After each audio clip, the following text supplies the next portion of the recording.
Pernah nggak kalian itu ketemu seseorang yang suka mengeluh atau ngomongin buruk tentang platform atau guru atau orang yang pernah membantu mereka? Misalnya nih, setelah sukses sedikit, mereka malah bilang kayak gini, itu kan semua karena usaha aku sendiri.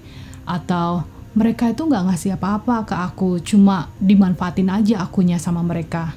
Tapi, pernahkah kita itu berpikir, apakah sebenarnya aku juga seperti itu ya, atau melakukan hal yang serupa tanpa aku sadari? Nah, video kali ini bakal membahas fenomena ini, bagaimana perilaku nggak tahu terima kasih ini bisa menghancurkan hidup kita, bahkan hubungan yang sudah kita bangun. You're listening kuncihidup.com, where you'll find the keys to life. Sebelum kita ngejudge orang lain kenapa mereka melakukan hal itu, mari kita menilai diri kita sendiri dulu, alias kita jujur sama diri kita sendiri. Karena kadang rasa nggak tahu terima kasih ini muncul dari sesuatu yang nggak kita sadari. Carl Jung, seorang psikolog terkenal, bilang, until you make the unconscious conscious, it will direct your life and you will call it fate. Nah, terus kenapa kita nggak bisa sadar? Terkadang kita itu merasa kecil karena kesuksesan kita itu kan berasal dari bantuan orang lain. Akhirnya kita tuh ngomongin buruk tentang orang itu, bahkan dia itu kan sebenarnya sudah membantu kita ya, tapi tetap aja kita ngomong buruk karena hal tersebut bikin kita menjadi lebih percaya diri. Saat kita tidak mendapatkan apa yang kita harapkan, kita itu akan lebih mudah untuk menyalahkan atau menjatuhkan dan bahkan menjelekkan orang yang menolong kita daripada kita bertanggung jawab atas kegagalan yang kita ciptakan sendiri. Yang bilang shadow self itu adalah sisi gelap kita yang sering kita tolak. Jadi daripada kita menerima kelemahan kita sendiri, kita justru akan memproyeksikannya ke orang lain. Untuk memahami bagaimana sebenarnya dampaknya dalam kehidupan kita sehari-hari, aku akan memberikan 2 kisah nyata yang sudah terjadi. Yang pertama itu Diana Vicker dari The X Factor UK. Diana itu punya suara yang sangat unik dan juga peluang besar untuk menjadi superstar. Okay, next up, she's quirky, she's cool, she's contemporary, and she's like a little doll. It's me, Diana Vickers. One of my favorites today. You've got a really distinctive sounding voice. You're one of me 3. Oh my God! Tapi setelah tampil di acara yang membesarkan namanya, dia itu justru memilih untuk meninggalkan label besarnya si Simon Cowell karena dia merasa aku bisa kok melakukannya sendiri. Akibatnya, karir Diana itu meredup dan dia kehilangan momentum yang luar biasa yang bisa membawanya jauh lebih tinggi lagi seperti artis lain kayak Leona Lewis atau One Direction. Nah, kemudian nama Diana itu lama-lama tenggelam. Intinya, krik senyap kayak gitu ya. Kisah yang kedua itu adalah Sena Monin, Miss Pennsylvania, USA dari tahun 2012. Nah, setelah kontes, dia itu mengkritik dan juga menuduh Miss USA itu sebagai ajang yang direkayasa. Nah, hal ini membuat dirinya dituntut sebesar $5 juta.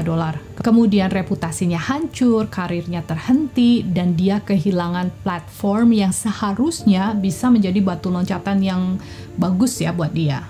Nah, kedua kisah ini mempunyai pola yang sama. Mereka itu lupa bahwa platform atau orang yang sudah membantu mereka itu adalah bagian penting dari perjalanan mereka.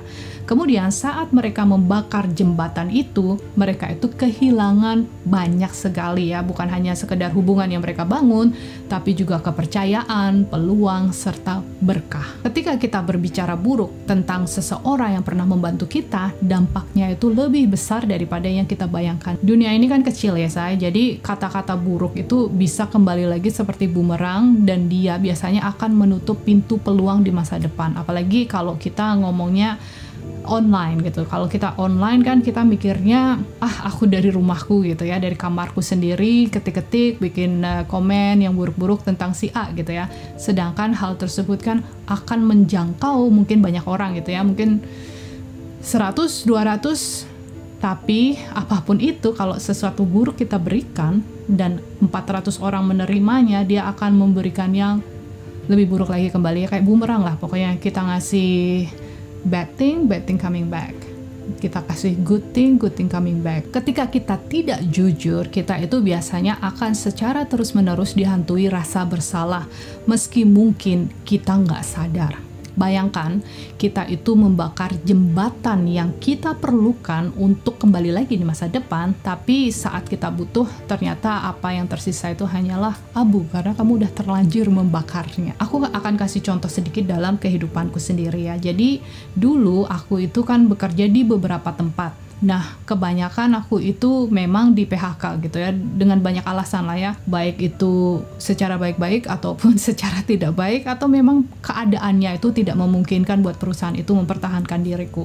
Nah, cuma apa yang terjadi, aku tuh nggak badmouth para bosku itu ya, orang yang sudah mengantarkan aku di posisi itu, yang sudah membantuku dari Desi yang nggak tahu apa-apa menjadi Desi yang tahu ilmu seputar sales dan marketing ataupun ilmu-ilmu yang lain, istilahnya seperti itu. Walaupun mungkin aku kecewa saat itu karena aku merasa tidak adil lah, atau entahlah, aku memiliki ekspektasi yang besar tapi tidak sesuai dengan ekspektasi, kan biasanya seperti itu ya. Tapi aku memilih untuk tidak menjelekkan mereka. Aku baik-baik saja, aku keluar, ya sudah lah ya, move on with your life, right?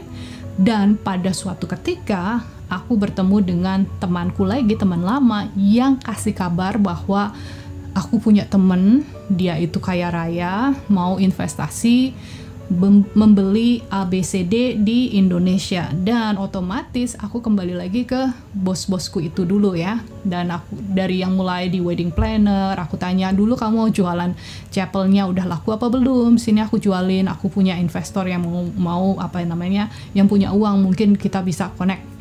Terus begitu juga yang di hotel itu, aku balik lagi ke mereka, bos, gimana bisnisnya, aku punya investor begini-begini.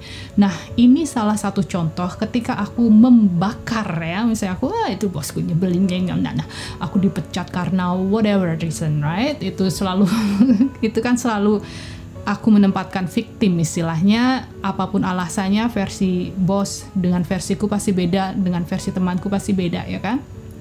Yang pasti kita selalu merasa yang benar gitu ya, dan menjadi victim dalam hal ini kan, dia yang salah, bosnya yang salah. Tapi aku tidak melakukan hal tersebut guys, dan itulah kenapa aku bisa kembali lagi, jembatannya masih ada kan, karena kita masih baik.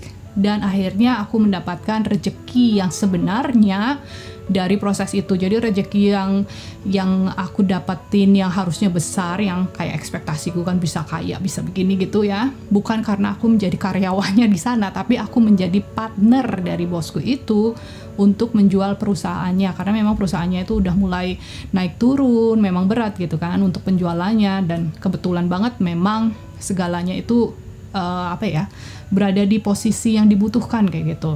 Nah, ini maksudnya hati-hati, jangan membakar jembatanmu. Terus bagaimana caranya supaya kita itu tetap bersyukur dan menjaga hubungan baik dengan semua itu ya, semua jembatan kita itu tadi. Setiap hari silahkan untuk menuliskan 3 hal yang kamu syukuri, termasuk orang-orang yang sudah membantumu. Kalau mau berpisah, lakukanlah dengan hormat. Jangan merusak koneksi yang sudah kamu bangun. Ingat ceritaku tadi dengan mantan-mantan bosku, semuanya baik-baik saja. Aku nggak pernah membakar jembatan itu. Seperti kata pepatah, jangan gigit tangan orang yang sudah memberi. Guru atau mentor atau platform yang sudah membantumu itu adalah bagian dari perjalananmu. Mereka itu nggak sempurna, tetapi merekalah yang membukakan pintu untuk dirimu ke next chapter, ya kan, ke sesi yang selanjutnya. Menghormati mereka itu artinya kita akan menghormati perjalanan diri kita sendiri.